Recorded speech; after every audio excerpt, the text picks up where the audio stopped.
வட தமிழக உள் மாவட்டங்களில் அநேக இடங்களில் இன்றும் நாளையும் வெப்ப அலை வீசக்கூடும் என்று வானிலை ஆய்வு மையம் அறிவிப்பு வெளியிட்டிருக்கிறது. விவரங்களை வழங்குகிறார் நம்முடைய செய்தியாளர் மாணிக்கம். வணக்கம். இது தொடர்பான கூடுதல் தகவல் சொல்லுங்கள்.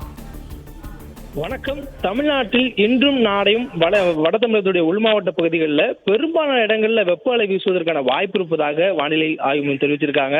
அதாவது நாளுக்கு நாள் இருந்த வெப்பத்தினுடைய தாக்கம் அதிகரித்து வருவதன் காரணமாக அடுத்து வரக்கூடிய 48 மணி நேரத்திற்கு தமிழகத்தில் வெயிலுடைய தாக்கம் அதிகமாக இருக்கும் என்பதனால வட தமிழக உள் மாவட்டங்களில் பெரும்பாலான இடங்களில் வெப்ப அலை வீசுவதற்கான வாய்ப்பு இருப்பதாக வானிலை ஆய்வு மையத்துடைய அறிவிப்பில் தெரிவிக்கப்பட்டிருக்கிறது.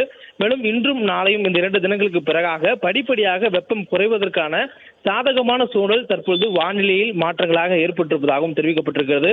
குறிப்பாக தமிழ்நாட்டின் வட உள் மாவட்டங்களை ஒட்டியிருக்கக்கூடிய மேற்கு தொடர்ச்சி மலை பகுதிகளில் காற்று மற்றும் மழை பெய்வதற்கான சாதகமான சூழல் ஏற்பட்டிருப்பதனால வெப்பம் உள் மாவட்டங்களில் வரக்கூடிய நாட்களில் படிப்படியாக குறைவதற்கான வாய்ப்புகள் இருப்பதாகவும் வானிலை ஆய்வு தெரிவிச்சிருக்காங்க. குறிப்பாக வானிலை மாற்றங்களால தற்பொழுது வளிமண்டலத்தில் ஏற்படக்கூடிய கீழடுக்கு சுழற்சியின் காரணமாக மேற்கு தொடர்ச்சி மலை மாவட்டங்கள் அதனை ஒட்டிய மாவட்டங்களில் ஓரிரு இடங்களில் இடியுடன் கூடிய பலத்த காற்றுடன் லேசானது முதல் மிதமான அளவில் மழை பெய்யக்கூடிய வாய்ப்பு இருப்பதாக வானிலை ஆய்வு தெரிவிச்சிருக்காங்க. இந்த தரைக்காற்று என்பது மணிக்கு 40 கிலோமீட்டர் வேகம் வரையிலும் வீசக்கூடிய வாய்ப்பு இருப்பதாகவும் தெரிவிக்கப்பட்டிருக்கிறது. தொடர்ந்து 6ஆம் தேதி வரையிலும் இந்த தரைக்காற்றினுடைய வேகம் உள் மாவட்ட பகுதிகளில் அதுவும் குறிப்பாக மேற்கு தொடர்ச்சி மலை ஒட்டிய உள் மாவட்ட பகுதிகளில் இருப்பதற்கு சாத்தியக்கூறுகள் அதிக அளவு இருப்பதாக வானிலை ஆய்வு தெரிவிச்சிருக்காங்க. இதன் காரணமாக வெப்பத்தின் தாக்கம் இன்றும் நாளையும் தவிர்த்து வரக்கூடிய நாட்களில் வரக்கூடிய 5ஆம் தேதி வாக்கில் அது படிப்படியாக குறையக்கூடிய சாதகமான சூழல் இருப்பதாகவும் வானிலை ஆய்வு மையத்துடைய இந்த முன்னறிவிப்பில் தெரிவிக்கப்பட்டிருக்கிறது. மேலும் சென்னையை பொறுத்தவரையிலும் அடுத்த 48 மணி நேரத்திற்கு வானம் ஓரளவு மேகமூட்டத்துடன் காணப்படும் எனவும் அதிகபட்ச வெப்பநிலை 41 டிகிரி செல்சியஸ் என்ற அளவில் சென்னை உள்ளிட்ட பகுதிகளில் பதிவாவதற்கான வாய்ப்பு இருப்பதாக வானிலை ஆய்வு தெரிவிச்சிருக்காங்க.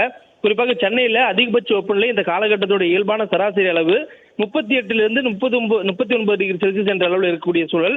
இதில் இயல்பை விட 3 டிகிரி வரையிலும் வெப்பம் அதிகரித்து 41 டிகிரி செல்சியஸ் வரையிலும் சென்னையில் வெப்பம் பதிவாவதற்கான வாய்ப்பு இருப்பதாக வானிலை ஆய்வு தெரிவிச்சிருக்காங்க. தொடர்ந்து கடலோர பகுதிகளிலும் வெப்பம் இதே அளவில் அதிகரிப்பதற்கான வாய்ப்பு இந்த 2 தினங்கள் இருப்பதாகவும் தெரிவிக்கப்பட்டிருக்கிறது. மேலும் காற்றில் ஈரப்பதமும் இந்த 2 தினங்களில் அதிக அளவில் கடலோர பகுதிகள் இருப்பதனால உள் மாவட்டங்களை காட்டிலும் கடலோர மாவட்டங்களில் வெப்பத்தின் தாக்கம் அதிக அளவில் உணர்வதற்கான வாய்ப்புகள் இருப்பதாகவும் வானிலை ஆய்வு மையம் இந்த அறிவிப்பில் தெரிவிச்சிருக்காங்க.